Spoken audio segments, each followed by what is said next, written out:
Welcome back. Now, a combination of global shipping delays, raw material price hikes and local manufacturing hiccups have led to a nationwide vinegar shortage.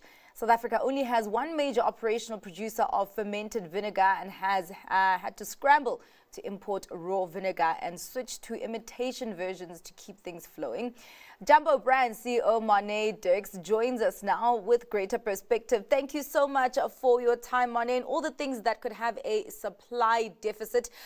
Vinegar was definitely not on my bingo card. So how did we get here and how long has this been going on? Hi, Donati, and thank you very much for the opportunity. The supply issues really started earlier this year.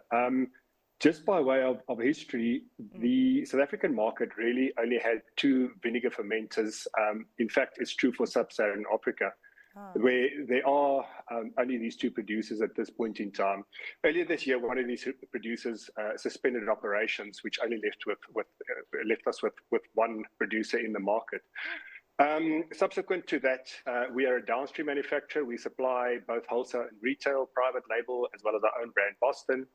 And we were forced to start importing vinegar into South Africa just to try and equalize the supply that we had. Supply and demand dictated what happened post that, and we had a bit of a price hike in vinegar, specifically spirit vinegar. And we've, as you mentioned before, we've also started producing imitation vinegar just to fill the gap in the market at this point. Yeah. Well, actually, I mean, just looking at the different types of vinegar, is this supply shortage on everything? No, it really is only spirit vinegar. So imitation vinegar is in supply. Okay. South African shopper and consumer decides which one of those two they prefer. There is a slight price discount on imitation vinegar, so it really is on spirit vinegar at this point in time. Apple cider vinegar, balsamic vinegar, and those products are still in full supply. When we talk about spirit vinegar, or the difference between spirit vinegar and imitation vinegar, is the difference in the uses? Not really. So imitation vinegar is really just a diluted version of acetic acid. Yes. And then spirit vinegar is fermented from ethanol. It's quite an intricate process. Process takes about 2 weeks from start to finish. And it's quite a capital intensive process, hence the structural inefficiency that we're seeing in the South African market at this point in time. Yeah, capital intensive. And actually just talk to me then about the cost the cost landscape that you are going through right now. You talk about the high cost of raw materials. What is that looking like? So the raw material cost hasn't changed. It's just the fact that there are no other producers in South Africa at this point in time.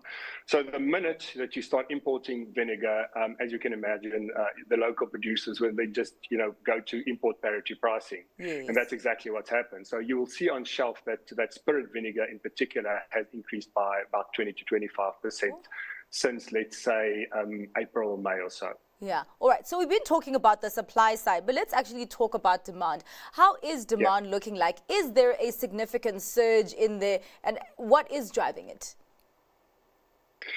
So it's one of those products that's got such wide application. So everything from medical to culinary, people use it as a detergent in homes. So it's got such a wide application. Yeah. And consumers, we in the season where consumers will use it to basically preserve certain food products, etc. So the application is so wide, but what has happened with the shortage is that consumers went back to more traditional ways of handling the shortage. So as you can imagine, where a lot of people in home would use it as a vinegar as a detergent, they've gone back to the traditional detergents, and we're hoping that they would come back into the category over time as supply stabilize. Yeah. Well, you also mentioned industrial packaging shortages. Is the packaging industry undergoing a downward cycle at the moment? And I mean, just in that, could there also be environmental sustainability pressures there as well? Zanati, what happens is spirit vinegar in particular is used by a lot of manufacturers and producers, in particular in sauces, in mayonnaises, etc. So you can imagine the likes of a Rhodes Foods Group, a Tiger Brands having to use the spirit vinegar, and that's a secondary market that we're referring to in that space. So because there was such a shortage, a lot of those manufacturers were impacted in being able to put certain products on shelf. Yes. And we've just tried to then be able to supply those particular producers as well with bulk vinegar. No real environmental factors involved. The actual fermentation of Yes. spirit vinegar is quite a clean process.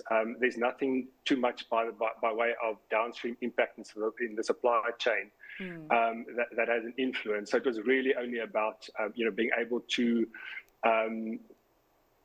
or be able to import and supply the secondary demand for some of these manufacturers. Yeah.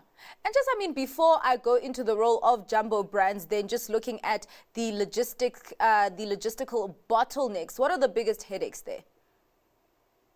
So you can imagine who imports vinegar. Yeah. It's not a great product to import, and especially with the ports and global supply chains being under pressure, as you very well know, it has been quite a tricky product for us to import. So we import a higher strength vinegar that we then blend down with water once it reaches South Africa.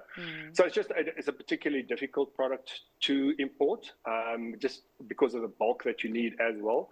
But we've managed, as I say, to secure global supply, and we managed to supply the local industry as best as we can. Yeah, just lastly, just talk to us about how Jumbo Brands then is positioned to step in to close these gaps, but also so that you also don't carry too much of the extra costs.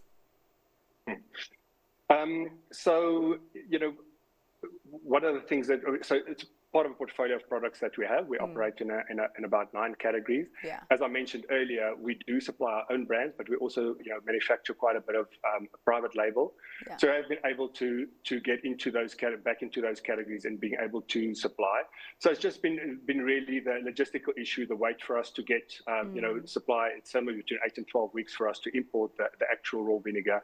Then we are a fairly a large manufacturer of vinegar in South Africa, and we've got quite a high market share.